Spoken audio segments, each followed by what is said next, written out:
जब देश बेचा जा रहा है तो आप लोग आवाज नहीं उठाती हैं। आज उसी रेलवे में नौकरी के लिए आप यहां पे खड़ी हैं। वो रेलवे बचेगा तब तो नौकरी मिलेगा ना, क्योंकि कॉर्पोरेट तो तभी खरीदेगा जब उसमें से आधे एम्प्लॉय साफ हो जाएंगे। ऐसे ऐसे आंकड़े आ रहे हैं आजकल। नौकरी मिलेगी कहां आपको? तो ये युवा इस देश की शक्ति है और हम युवा इस देश की सरकार को बदल देंगे। हम इस सरकार को ही बदल देंगे। ये देश को नहीं बेच सकते ऐसे। ये किसी के बाप की बापोती नहीं है। ये देश हम सबका है, आपका भी है, ये हमारा भी है, और सभी राज्य का, सभी लड़कों का, सभी बुजुर्ग बूढ़े, सभी हिंदू मुस्लिम सिख ईसाई, ये देश सभी का है और पुरातन काल से सभी का ही रहा है। एक IIT करके इंजीनियरिंग करके पकौड़ा बेचने के लिए किया था क्या? IIT भोपाल से सर मेरी एमटेक पकौड़ा बेचने के लिए 81.8% है। राइट, हम कहते हैं 99% होगा। पकौड़ा बेचने के लिए किया था क्या? बचेगा तब तो डेवलप करोगे आप। डेवलप तो अदानी अंबानी जी करेंगे। सीधी सी बात मैं कह रहा हूं आपको, ऑन कैमरा कह रहा हूं। आपको करने कहां दिया जाएगा?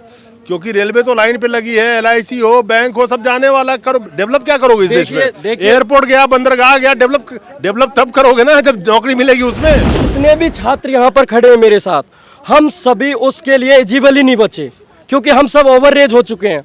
और जैसा आपने अभी पूछा है, बहुत अच्छा सवाल किया है कि नौकरी के नाम पे घंटा, तो इस सरकार ने घंटा ही दिया है नौकरी के नाम पे। तुम्हें कोई मेन मीडिया दिखाने वाला नहीं है। हमारा कैमरा भी देखो भीग रहा है, हम परवाह नहीं कर रहे। हमारा भी 50,000 का कैमरा भीग रहा है।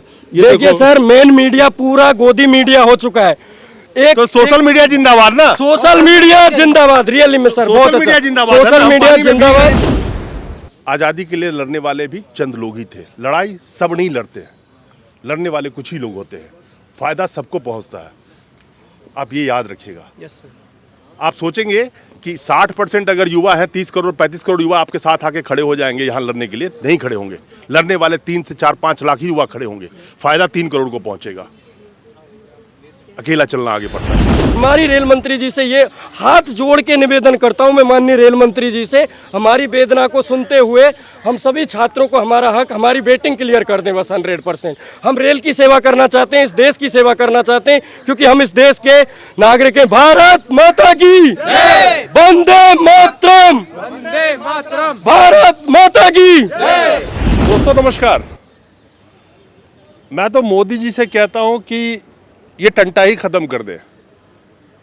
रेल जो बिकने वाला है जल्द से जल्द बेच ले। LIC खत्म, बैंक खत्म, यानी कि जितने भी सरकारी नौकरी के जुगाड़ थे और जिसके उम्मीद पे अलग अलग जगहों से स्टूडेंट प्रिपरेशन करते थे, पढ़ाई करते थे। किसी के गार्जियन जमीन बेच के पढ़ाई करवाते थे, किसी के गार्जियन पेट काट के पढ़ाई करवाते थे। मैं तो कहता हूँ इस देश से टंटा ही खत्म कर दो, और शायद उस पर मोदी जी काम भी कर रहे हैं, जल्द ही खत्म होने वाला है।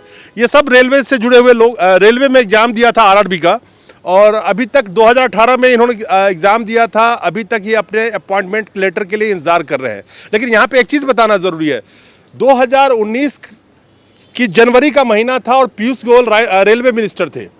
उन्होंने कहा था, और चुनाव का वक्त था, ये भी जेहन में ज़रूर रखिएगा, कि करीब करीब, मैं औसत पे बात कर रहा हूँ, 12.5 लाख लोग रेलवे में उस वक्त में काम कर रहे थे, जबकि 15,06,000 टोटल सैंक्शन पोस्ट थे रेलवे के उस वक्त में। तो उन्होंने कहा था जब चुनाव आने वाला था 2019 में लोकसभा का, तो इन्हीं स्टूडेंट को झांसा दिया गया था कि 4 लाख रेलवे में भर्तियां होंगी। ये 2018 के RRB करके बैठे हुए हैं और रोड पे चिल्ला रहे हैं 2022 आने दीजिए। और 2022 क्या, 2021 के 22 आ गया, 2024 आने दीजिए। 2023 शुरुआत से ही फिर आपको जुमलों का दौर शुरू होगा, और ना जाने कहां कहां वैकेंसी निकाली जाएगी। लेकिन 2014 से पहले क्या क्या बिक चुका होगा, वो बात की बातें हैं। खैर, एक बात बताइए, आप लोग इशू जो यहाँ लेके बैठी हुई हैं, RRB करके बैठी हुई हैं, आज तकरीबन 4 साल हो गए, 2022 में हम खड़े हैं। हाँ जी सर। उम्मीद है कुछ? सर उम्मीद की किरण तो जगाई थी। अभी स्टैंडिंग कमेटी ने 4 साल बाद एक एक्शन लिया, 3 साल बाद ये, क्योंकि 2019 में पेपर हुआ, हम लोगों ने CBT 1, CBT 2, DV, मेडिकल चारों स्टेज क्वालिफाई करी। उसके बाद हम स्टैंड बाय कैंडिडेट्स में कुछ एक्स्ट्रा कैंडिडेट्स रखे गए। उसके बाद अभी ये एक मीटिंग स्टैंडिंग कमेटी ने दिखाई है, इससे हमें एक उम्मीद आई। उन्होंने इस कमेटी में एक आदेश जारी करा कि सब बच्चों की 100% वेटिंग क्लियर कर दी जाए। लेकिन सर अब जब RRB से ये नोटिफिकेशन आया कि वेटिंग क्लियर करनी है, तो तो सर वहाँ पे पूरी 100% वेटिंग क्लियर नहीं हो रही है सर, उसका इतना अनइवन डिस्ट्रीब्यूशन है, कहीं पे 70% क्लियर हो रही है, कहीं पे 50 और कहीं पे सर 0%। अब आरआरबी में 21 जोन है, टोटल 21 आरआरबी हैं, उसमें से सर इतना अनइवन डिस्ट्रीब्यूशन है सर, किसी किसी जोन में तो 0 सर। 4 साल हो गए हैं क्या, 4 साल में सिर्फ 0, मतलब आज तक ना कोई रिटायर हुआ है, ना कोई और ना कोई रिप्लेसमेंट, ना कुछ सर, 0 वैकेंसी सर।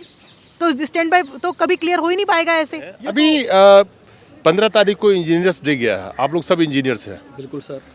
तो यही सोच के चुना था किसी को कि पकौड़ा बेचना पड़ेगा, तेल कढ़ाई और ये लेके घूमना पड़ेगा? नहीं सर, हमने बिल्कुल इस चीज़ के लिए नहीं चुना गया था सरकार में इन लोगों को कि हमें पकोड़ा तलने पड़े या हमें रेडी पटरी पे जाना पड़े।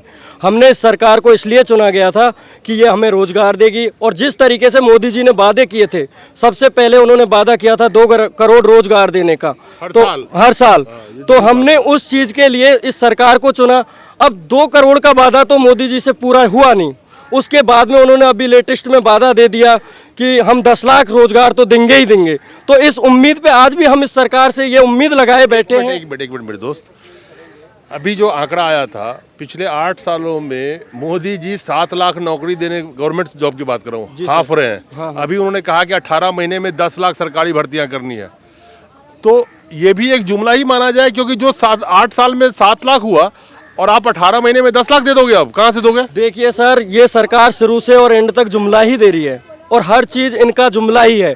फिर भी हमें उम्मीद तो अब इनसे करनी पड़ेगी, क्योंकि सत्ता में तो यही बैठे हैं, मालिक तो यही हैं, और हम हमारी आवाज़ किससे उठाएं? पूरे 2024 के जैसे चुनाव शुरू होने से पहले 4 महीने पहले नया वैकेंसी निकाल दिया जाएगा, नया सब कुछ निकाल दिया जाएगा। आप पीछे चिल्लाते रहना, नया वाले जाके अप्लाई करने में भीड़ जाएंगे, करोड़ों लोग अप्लाई करेंगे, 4-4, 500, 1000 रुपए फीस आएगा, अरबों रुपए सरकार के खजाने में जाएगा, नौकरी घंटा। सीधी मैं बोलता हूँ। देखिए सर, मैं आपने बहुत अच्छा सवाल किया ये कि नई वैकेंसी आ जाएंगी, लेकिन मैं बताना चाहता हूँ जितने भी छात्र यहाँ पर खड़े हैं मेरे साथ, हम सभी उसके लिए एलिजिबल ही नहीं बचे, क्योंकि हम सब ओवरएज हो चुके हैं। और जैसा आपने अभी पूछा है, बहुत अच्छा सवाल किया है कि नौकरी के नाम पे घंटा, तो इस सरकार ने घंटा ही दिया है नौकरी के नाम पे, जबकि हम लोग ऐसे नहीं है। हमने रिक्रूटमेंट के लिए फॉर्म भरा है, CBT 1 को पास किया है, CBT 2 2 एग्जाम होती हैं, और एग्जाम नॉर्मल नहीं होती। हम 24-25 लाख लोगों में से चुनकर 17-18 हज़ार लोग इंटेलिजेंट जो टॉप रैंक करें वो लोग हैं हम, और हमें इन लोगों ने पीछे धकेल दिया है बिल्कुल। हम रेलवे इंफ्रास्ट्रक्चर का डेवलप करना चाहते हैं, रेलवे की रियली में सर्विस करना चाहते हैं। बचेगा तब तो डेवलप करोगे आप, डेवलप तो अदानी अंबानी जी करेंगे, सीधी सी बात मैं कह रहा हूं आपको, ऑन कैमरा कह रहा हूं।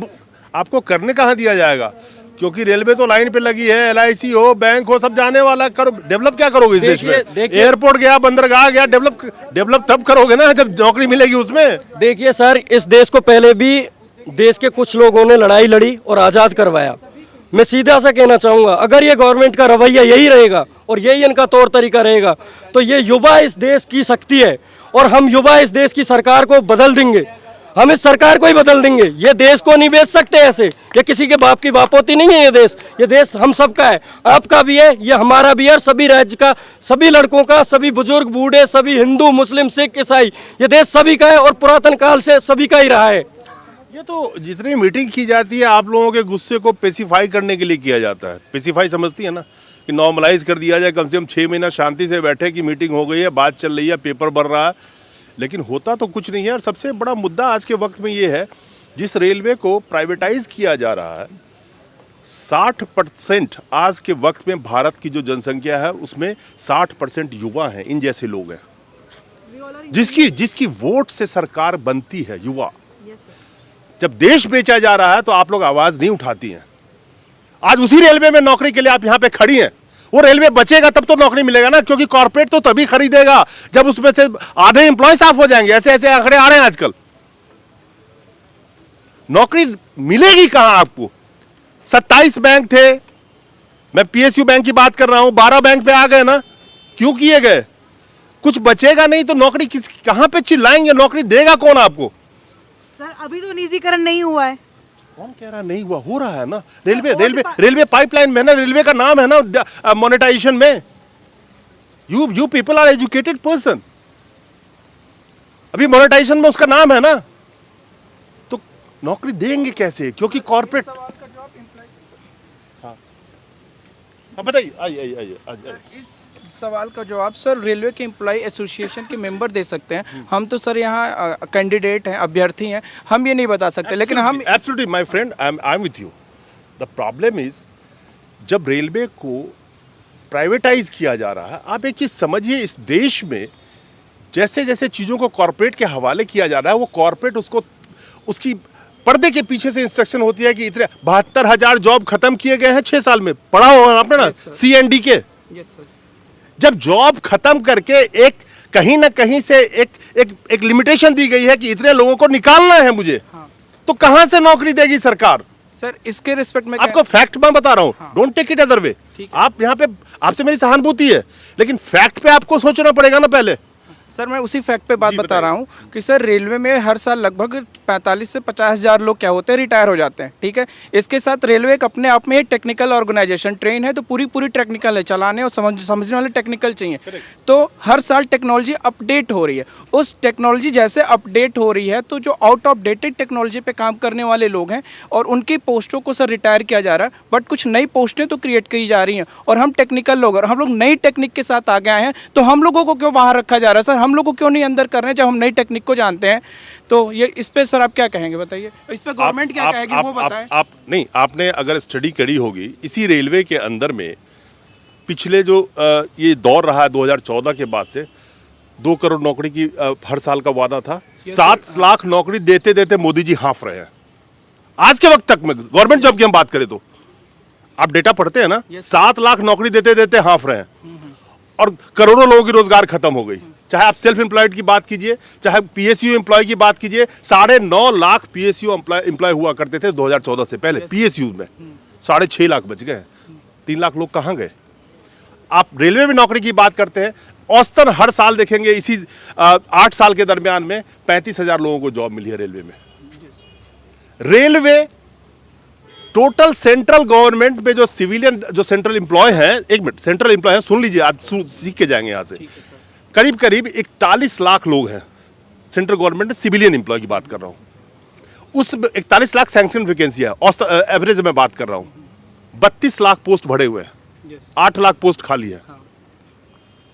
उसको जब नहीं भरा जा रहा है, जब क्योंकि फंड नहीं है इनके पास, मोनेटाइज कर करके चीजों को बेच रहे हैं। अच्छी बात कही है, और ये सवाल सरकार से करना चाहिए कि वो सारा पोस्ट क्यों नहीं भर रहे हैं। इसके साथ ये कहना चाहिए मैं क्यों कर रहा हूं, ये भी मैं आपको बताऊंगा। ये सवाल मैं क्यों कर रहा हूं, क्योंकि ये भारत हमारा और आपका है, और जिसको गवर्न करने के लिए देते हैं वो सिर्फ 5 साल के लिए आता है, फिर चुनाव जीत जाएगा, 10 साल के लिए आएगा। भारत किसी की नेता की बपौती नहीं है, भारत हमारी आपकी बपौती है। और ये भारत बचेगा तब, आज आप चिल्ला रहे हैं, कल आपके बच्चे चिल्लाएंगे। आज हमें लड़ना है इस चीज के लिए कि इस देश में एम्प्लॉयमेंट को खत्म किया जा रहा है। आप एक IIT करके, इंजीनियरिंग करके पकौड़ा बेचने के लिए किया था क्या? IIT भोपाल से सर मेरी एमटेक है। पकौड़ा बेचने के लिए 8% है। राइट, हम कहते हैं 99% होगा। पकौड़ा बेचने के लिए किया था क्या? उसको बेचने के लिए NIT जाने की क्या जरूरत थी? नहीं जरूरत थी ना। जैसा नहीं, You have chosen your education because you wanted to have a good life.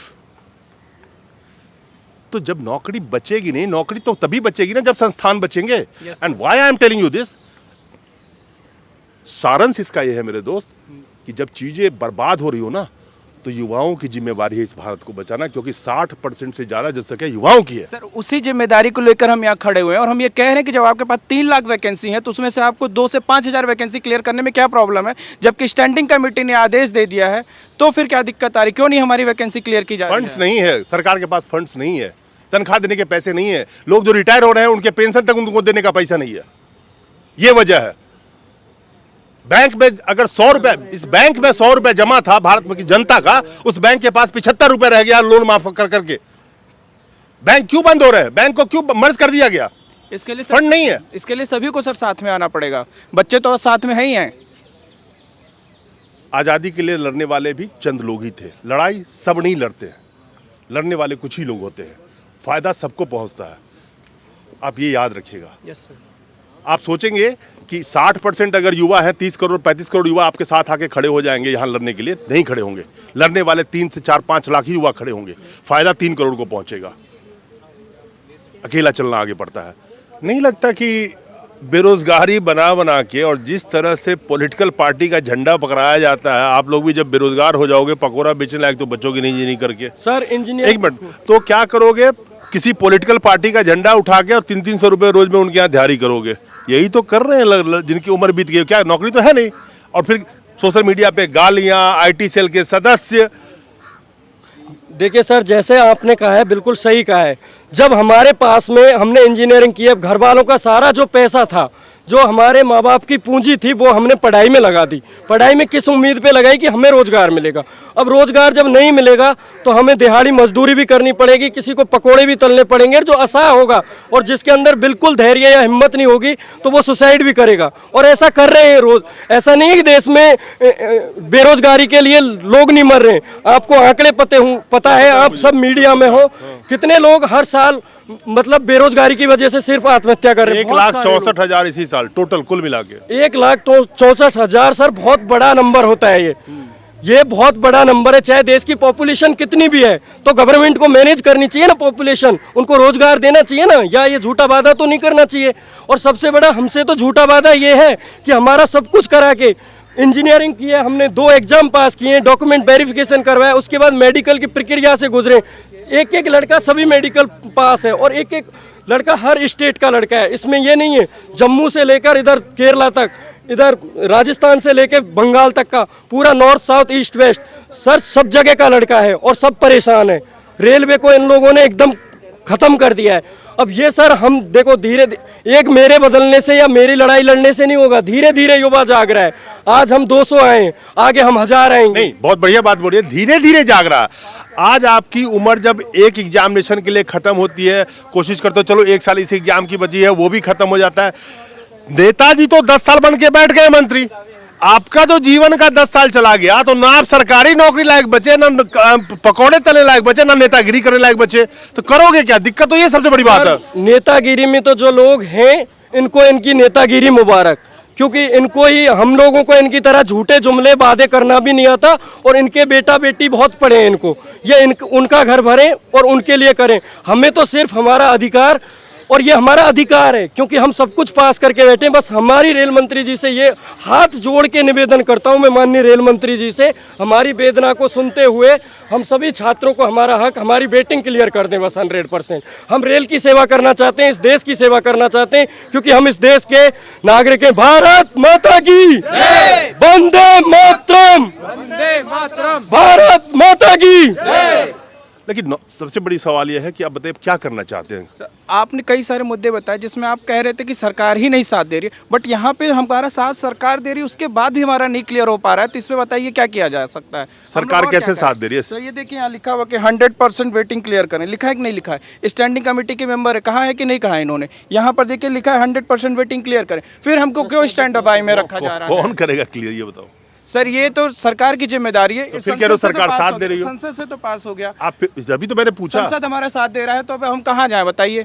Jantar Mantar पे खड़े हो ना, यहीं पे फिर कल भी खड़े होंगे। सवाल यह है कि वो दौर कुछ और था जब मुद्दे आपके मेन स्ट्रीम मीडिया में चला करते थे। Yes sir. जहां से प्रेशर क्रिएट होता था कि ये एक मैसेज जा रहा है कि युवा परेशान है। आज आप यहाँ पे खड़े हो, युवा हो, कितने दिखाने वाले आएंगे आपको? मेन स्ट्रीम मीडिया की बात कर रहा हूँ, नहीं आएंगे, नहीं आ रही सर, मेन स्ट्रीम में नहीं तो आई आएगी, ही नहीं, नहीं आएगी। अगर आप सभी की तरफ से आपका दिल से लोकतंत्र में एक बंदा अगर खड़ा होकर जंतर मंतर पर चिल्लाएगा ना, तो उसकी आवाज भारी पड़ जाती है शासक के लिए। एक कंट्री में, एक हॉस्पिटल में प्रेग्नेंट महिला को बेड नहीं मिला, पढ़ा था न्यूज? हाँ सर, इस्तीफा दिया ना। हाँ।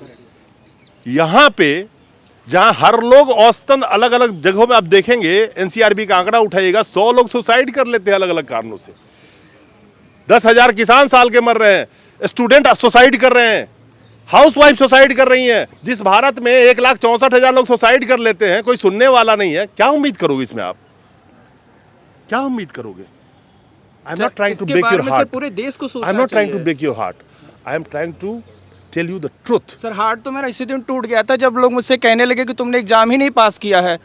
हाँ सर बताइए, 4 साल से हम यहाँ खड़े हैं और हम चाह रहे हैं हमारी नौकरी लग जाए, हम स्टैंड बाई में हैं। लोग कहते हैं तुमने एग्जाम नहीं पास किया, इतनी देर लेट लटीफी होती है। हार्ट तो मेरा तभी टूट गया था। आप भी खड़ी हैं? हाँ जी सर। सब चीज़ सुन रही हैं आप, लेकिन एक बात बताइए, कैसे ठीक होगा ये सिस्टम? कैसे आप लोगों की परेशानी दूर होगी, युवाओं की परेशानी दूर होगी? आप भी खड़े हैं और भी तरह तरह के युवा खड़े हैं, अलग अलग, जो अलग अलग एग्जाम पास करके बैठे हुए हैं। कोई आर्मी का एग्जाम पास करके बैठा है, कोई नेवी का पास करके बैठा हुआ है, कुछ नहीं हो रहा। सर हमारे ऑलरेडी ऑर्डर्स आ चुके हैं स्टैंडिंग कमेटी से, हमें सिर्फ रिक्वेस्ट करनी है, उन्होंने ऊपर से ऑर्डर पास कर दिया कि बच्चों की क्लियर की जाए 100% वेटिंग। सरकार तो साथ ही है इसमें, ऐसा तो नहीं है कि हमारे साथ नहीं है, तभी ये ऑर्डर्स निकले हैं।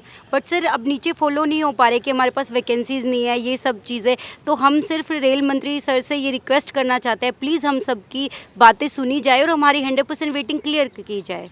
ऊपर से ऑर्डर हमारे आ चुके हैं सर क्लियर करने के, जो स्टैंडिंग कमेटी ने बोला है वो। और सर जो आप ये सब बोल रहे हैं, हम स्टूडेंट्स हैं, हम पढ़ाई करें या हम प्रोटेस्ट पे निकलेंगे? बिल्कुल सही बात है, मैं वही तो नहीं चाहता कि प्रोटेस्ट पे आप निकले। आपको अभी अपने फ्यूचर को बनाना है, भविष्य बनाना है। तो हम, लेकिन दिक्कत यह है कि जिसकी जिम्मेवारी है, हम किसी को भारत को गवर्न करने के लिए चुनते हैं, शासन चलाने के लिए चुनते हैं, तो यही सोच के चुनते हैं ना वो कंफर्ट लेवल देगा। Yes sir. जिम्मेवारी तो उसको देते हैं ना, वो मालिक नहीं है, वो हमारा नौकर है। लेकिन जब वो आप कह रहे हो ऑर्डर मिल गया, सब मिल गया, तो दे देना फिर, कल ही लेटर निकाल के सबको दे दे हाथ में। क्या दिक्कत क्या है? कौन नहीं दे रहा? जब हम डिपार्टमेंट्स में जाके पूछते हैं तो बोला जाता है कि सीट ही नहीं है। अब क्या 3 साल में इतने ही रिटायर, रिज़ाइन वगैरह सब हुए हैं कि 3 साल में वैकेंसी ही क्रिएट नहीं हुई है? क्योंकि स्टैंडिंग कमेटी ने ऑलरेडी बोल दिया है 100% क्लियर किया जाए, बट जब डिपार्टमेंट्स में जाके बात करते हैं तो ये बोला जाता है कि वैकेंसी ही नहीं है। सर 3 साल में क्या वैकेंसी क्रिएट नहीं हुई है इतनी कि इतने से बच्चों को एब्जॉर्ब किया जाए? सर हम CBT 1 दे चुके हैं, CBT 2 दे चुके हैं, DV हो चुका है, हमारा मेडिकल हो चुका है। सर हम 3 साल से वेट कर रहे हैं, तो क्या उनके पास इतनी सीट्स भी नहीं है? नहीं, इतनी सीट्स नहीं है। इतनी सीट्स इसलिए नहीं है कि 80% लोगों को जो जॉब में है अभी ना, उनको भी निकाल के और सब कॉन्ट्रैक्ट पे काम करने के लिए मजबूर होंगे आने वाले वक्त में। आपको पता करना चाहिए, पढ़ना चाहिए उठा के कॉन्ट्रैक्ट पे, क्योंकि ना उनको पेंशन देना पड़े, ना कोई बेनिफिट देना पड़े, ना कोई लीव का बेनिफिट देना पड़े। यानी कि जो एक फॉर्मल एम्प्लॉय की बेनिफिट है, उससे बचने का ये तरीका है। आप सिर्फ रेलवे की बात नहीं है, आप देखो आने वाले टाइम में बैंक हो, LIC हो, रेलवे हो, आप किसी भी आप गवर्नमेंट सेक्टर को उठा लीजिए सर। और जो सीटों का डिस्ट्रीब्यूशन है वो भी बिल्कुल नॉन यूनिफॉर्म है। ऐसा नहीं है किसी जोन से 70% क्लियर हो रहा है, किसी से 80 हो रहा है, नॉर्थ जोन है उससे 15% क्लियर हो रहा है, अजमेर जैसा जोन है उससे सर 0%, एक भी वेटिंग क्लियर नहीं हुई है। ये भी बिल्कुल नॉन यूनिफॉर्म डिस्ट्रीब्यूशन है। सर हम भी स्टूडेंट्स हैं, हमने भी एग्ज़ाम दिया है। ऐसा थोड़ी ना कि नॉर्थ वालों में अलग कॉम्पिटिशन का एग्ज़ाम दिया है और जोन्स ने अलग दिया है। तो सर ये तो बिल्कुल नॉन यूनिफॉर्म डिस्ट्रीब्यूशन हो रहा है, जो क्लियर हो रहा है उनके भी। तो इसीलिए हम बोल रहे हैं कि सबकी 100% वेटिंग क्लियर की जाए, जो कि ऊपर से ऑर्डर भी आ चुके हैं। उम्र निकलती जा रही है इनकी, अगर 22 से 28 दिन की उम्र निकल जाए, कोरोना के बीच में 2 साल कोई एग्जाम नहीं हुआ, उनकी उम्र निकल गई, उनको कोई बेनिफिट नहीं दिया गया। लेकिन नेताजी 70 की उम्र में भी मंत्री बन के 5 साल पेंशन पा सकते हैं और लग्जरियस लाइफ जी सकते हैं। वो युवा जरूर सोचे जिनकी उम्र बीत रही है और जिनकी सुनवाई नहीं हो रही है। ये देखिए ये लोग खड़े हैं और बारिश सर, बारिश हो रही है, आप देखिए हमारे ऊपर। हमें पता नहीं था दिल्ली में क्या व्यवस्थाएं करनी होती है, क्योंकि दिल्ली तो इन नेता लोगों की है। हमें ये पता नहीं था कैसे दिल्ली पहुंचा जाता है। एक एक लड़का फोन कर रहा है एक दूसरे को, हम कैसे आके पहुंचे? जनरल में सब लड़कों का, क्योंकि हमें टिकट तक के पैसे जुटाने पड़े तब जाके हम दिल्ली आके पहुंचे। हमने कोई महंगा 10-10 लाख का सूट नहीं है हमारे किसी के भी पास में। लेकिन एक चीज बताओ, तुम्हें कोई मेन मीडिया दिखाने वाला नहीं है। हमारा कैमरा भी देखो भीग रहा है, हम परवाह नहीं कर रहे, हमारा भी 50,000 का कैमरा भीग रहा है। ये देखिए सर, मेन मीडिया पूरा गोदी मीडिया हो चुका है। तो सोशल मीडिया जिंदाबाद ना, सोशल मीडिया जिंदाबाद, रियली में सर बहुत मीडिया अच्छा। जिंदाबाद, सोशल मीडिया जिंदाबाद, बिल्कुल। आपसे हम कोई पेड मीडिया तो गोदी मीडिया हमें नहीं दिखाएगा सर, गोदी मीडिया हमें कभी नहीं दिखाएगा। जिनको अरबों का विज्ञापन मिल रहा है, बिल्कुल उनका सोचो। मेरी साथी, मेरी बहन ये इतना कहना चाह रही है कि सर इसका जो मुद्दा है प्लीज़ उस पर थोड़ा सा ध्यान दिया जाए। ये यही कह रही है कि ये अपनी स्टैंड बाई क्लियर कराने के लिए खड़ी है, इतनी मेहनत इसीलिए कह रही है। और ये आप इसको हल्के में नहीं लीजिएगा सर। 23 लाख बच्चों ने फॉर्म भरा था, मैं आपको भी हल्के में नहीं ले रहा हूँ, मैं किसी को हल्के में नहीं लेता। 23 लाख लोगों में आई है ये, ऊपर के 20,000 में है ये। तो सर इसकी बात को थोड़ा सा ध्यान दिया जाए। वही तो कह रहा हूँ, टॉप 20,000 में है ये सर। मेरा एक सवाल और है, मैं हर जगह ये बात बोलता हूँ। हमारे देश में चुनने के टाइम में ना, एक मिनट, कोई भी हो, हम अगर अपने जब चुनाव का टाइम आता है, हम एजुकेटेड लोगों को चुनेंगे तो वो एजुकेशन की वैल्यू समझेंगे। हम ऐसे लोगों को चुने जिसके पास नॉलेज हो, उस सब्जेक्ट हो, उस मंत्रालय का या उस विभाग का। हमारा दुख वही समझेगा जो उस दुख को झेला है। लेकिन मुद्दा यह है कि हमें कंफ्यूज कर दिया जाता है जनता को चुनाव के टाइम में अलग अलग चीज़ें दिखा के कि हम सही चुन नहीं पाते। आज आपको खड़े रहने की जरूरत है। एक बार बताइए, अगर कोई IIT का टॉप क्लास का अगर स्टूडेंट हो, सर ये लगभग उससे कम नहीं है सर ये? मैं क्या बोल रहा हूँ, कम मैं किसी को कम ज़्यादा, मैं एक एग्जाम्पल दे रहा हूँ कि वो तो समझता है ना कि कैसे पढ़ाई होती है, कैसे नौकरी, क्या करना चाहिए देश के लिए, क्या करना चाहिए। हमारे युवा पॉलिटिक्स में नहीं आना चाहते। पॉलिटिक्स में कौन आते हैं? 70 साल वाले, 60 साल वाले। जब हमारा देश ही युवाओं का देश है तो हम ऐसे लोगों का चुनाव क्यों नहीं करते कि ये नौबत ना आए। मुद्दा आपकी रही, आपका जो मुद्दा है उसमें बहुत बड़ा जो आप दिखा रहे हैं, ये सब सारे पेज के लिए खिलवाड़ होता है कि आप पेसिफाई होते रहे। 2024 भी निकल जाएगा, 2024 से पहले अनाउंसमेंट हो जाएगा कि जैसे ही 2 मई खत्म होता है हम आपको लेटर दे देंगे, चिट्ठी दे देंगे। मैं 2019 का एग्जाम्पल दिया ना आपको, 4 लाख वैकेंसी थी ना, अब तो 2018 वाले थे। क्यों नहीं किया गया? सर जी प्लीज़, हम सिर्फ ये बोलना चाहते हैं कि हमारी जो ये सारी डिमांड है वो रेलवे मिनिस्टर सर तक आप पहुंचा दीजिए। हम रिक्वेस्ट कर रहे हैं सब स्टूडेंट्स कि ऑर्डर आ चुका है फिर भी हमारी वेटिंग क्लियर नहीं हो रही है, वो थोड़ा इस मामले को देखें, क्योंकि हम नॉर्मल इंसान हैं, हम नहीं जा सकते, जगह जगह नहीं घूम सकते, हमें अपॉइंटमेंट तक नहीं दिया जाएगा। तो आपके थ्रू हमारा मैसेज हम उन तक पहुँचाना चाहते हैं और ये सब हम स्टूडेंट की रिक्वेस्ट हमारी है। कोशिश यही रहेगी, हम आप ही की आवाज़ पहुंचाने के लिए यहाँ पे खड़े हैं बारिश के अंदर में, कि आपकी आवाज़ पहुंचे और मुद्दे के साथ पहुंचे कि आपकी कितनी दुख और दर्द है आप लोगों की। आप लोग एक बारिश पे आए हो, कोई कहीं से आया होगा, कोई कहीं से आया, आए हैं ना बारिश में, पूरे भारत से लोग आए हैं ना। सर यहाँ पे जो सिलीगुड़ी से लेकर सभी जगह से हैं सर एक बच्चा अलग अलग जगह से आया है, ये नहीं है कि पास के हैं सारे। और एक तो अनएम्प्लॉयड है, अनएम्प्लॉयड है, कोई फिर कोलकाता से आया है, कोई बिहार से पैसे आया अरेंज है, किया होगा, घर दूर से आए वो हुए सब हैं घर से अच्छे होंगे जरूरी नहीं है, और सर सब कोई कर्ज लेके आया होगा। सर सब बच्चे आ भी नहीं सकते, ट्रेन में टिकट कहाँ से, पैसे कहाँ से लाएंगे सर, सब आ भी नहीं सकते हैं। आप लोग कहाँ से आए? एक बच्चा पता नहीं कितने बच्चों को रिप्रेजेंट कर रहा है यहाँ पे। कोलकाता से। आइए इधर आइए, आप कोलकाता से आए हैं? सर मैं कलकत्ता जोन से आया हूँ। Yes sir. Same issue? Yes sir. तो क्या कहना चाहेंगे इस गवर्नमेंट से, क्या अपील करना चाहेंगे आप? सर गवर्नमेंट से अपील ये है कि ऑर्डर्स स्टैंडिंग कमेटी ने दे दिए, उस पे अकॉर्डिंग काम होने लगा, बट जो ऑर्डर था उसमें 2022 दिसंबर तक जितने भी रिटायरमेंट होंगे उतनी वैकेंसीज़ को रीअसेस करके जो भी स्टैंड बाय कैंडिडेट्स हैं उनको ज्वाइनिंग देनी थी। बट कहीं किसी जोन से NWR हो गए, CLW है, वहाँ से 0 डिमांड गए। हम चाहते हैं रेल मंत्री जी इस पूरी चीज़ों को फिर से दोबारा देखें, जिस जोन से वैकेंसी या सिंगल डिजिट में गई है या 0 गई है उनसे दोबारा डिमांड मांगा जाए और हमें जल्द से जल्द ज्वाइनिंग दी जाए। सवाल यहाँ पे यह है कि आज ये रेलवे के RRB वाले खड़े हैं, जो 2018 से इंतज़ार कर रहे हैं। अभी बहुत सारे आर्टिकल आए हैं जिसमें कोई एयरफोर्स का एग्ज़ाम करके पास करके बैठा हुआ था, जो अग्निपथ जो स्कीम लाया गया उससे पहले उन सबको कहा गया अब ये नहीं, अब ये चलेगा। आखिर ये युवा कब तक बर्दाश्त करेंगे, मैं कह सकता हूँ कब तक बर्दाश्त करेंगे ये तो यही जाने, और कब तक इनका पेशेंस साथ देगा। लेकिन ये नहीं भूलना चाहिए उस शासक को कि ये भारत युवाओं का देश है और ये भारत के युवा, ये इन्हीं का भारत है आज के वक्त में, और आने वाले 20 नहीं कम से कम 50 सालों तक इन्हीं का रहेगा। जब इन्हीं का भविष्य अंधकार में है तो फिर देश का क्या होगा? सोचिएगा आप भी, चिल्लाइएगा किसी दिन आप भी जंतर मंतर पे आके। नमस्कार।